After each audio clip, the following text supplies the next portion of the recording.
Ձեր հարցադրումներից ձեր 168 կետը են տպավորություն է ստեղծվում, որ դուք մեր երկրում չեք ապրում։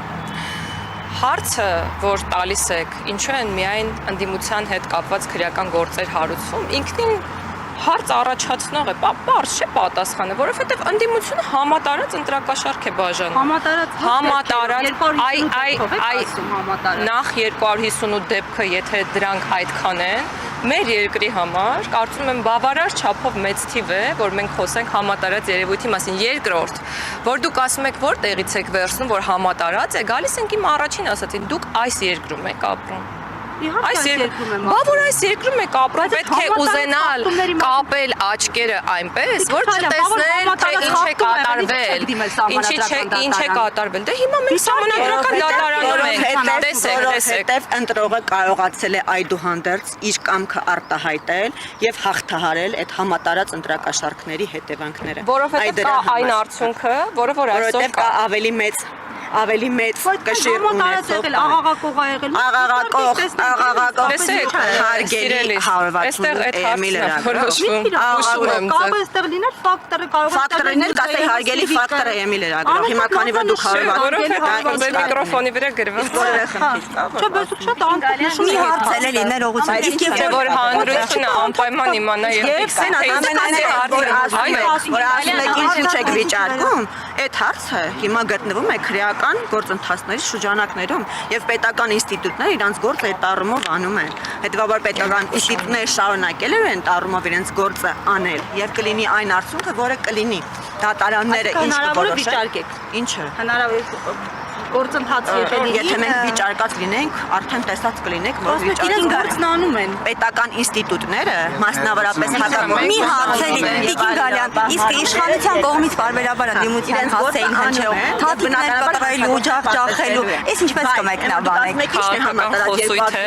առաջարկում ուսումնասիրել միջազգային պրակտիկաներս առումով եւ տեսնել թե ինչպես կարող է, ինչպիսի դրսևորումներ կարող է ունենալ քաղաքական իր համար հանգիստ տանեն միջազգային պրակտիկան ընդունված է նման։ Կարծում եմ, այո, կարծում եմ, թե վստահ եմ եւ դրան անդրադարձել են նաեւ մարդու իրավունքների եվրոպական դատարանի մի շարք որոշումներ։ Օրինակ իրանց տանը հանգիստ նստած էին, որոշեցին օրինակ իրանց գրպանից կամ փող դնեն, լավություն անեն, քաղաքական ուժերից մեկին կամ մի քանիսին, որոնք մասնակցում են ընտրություններին, հա։ Տենց են եղել։ Կարող եւս փուլում է։ Այսինքն այդ ցավի կտանող մարդը միշտ բարեգործություն անելուց է եղել, կամ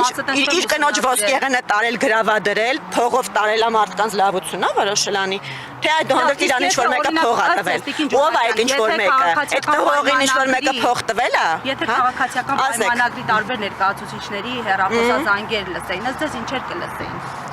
Ոչ մի հակաօրինական բան համենայն դեպս։ Ինչ գիտեք, որ չեն լսել, հենց հարցը Ինչև է, խոսենք այն մասին։ Ես չգիտեմ, բայց ես վստահ եմ, որ դուք էլ չգիտեք։ Ես վստահ եմ, որ դուք էլ չգիտեք։ Ոչ, որովհետև երևույթը, որին որ մենք ականատես ենք եղել, տեղի է ունեցել ընդդիմության ջանքերով, այսպես ասած։ Ասում եք, ինչու ոչ մի իշխող կուսակցության ներկայացուցիչ չկա, որ անցնում է օրինակ ընտրակաշարքի գործով։ Գուցե չկա ընտրակաշարք բաժանը, վստահաբար չկա։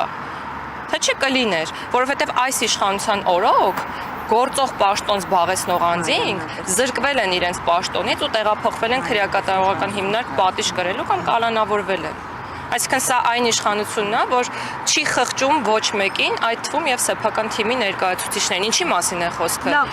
Չէ, ես արդեն իրոք հերիք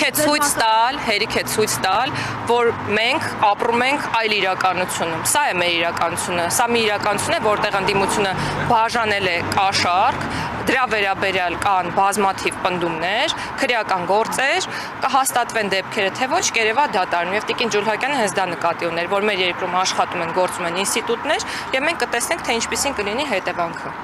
Բայց բոլորը լսել են այն, ինչ լսել եք դուք, ինչ լսել եմ ես եւ պետք չէ այնպես ներկայացնել հարցը, որ ոչինչ տեղի չի ունեցել, այո։ Հավաստենք քաղաքացիներին, որ եւ դա կոնկրետ քրեական գործերին է վերաբերում։ Այսպեսի հայտարարություններ քրեական գործին է վերաբերում։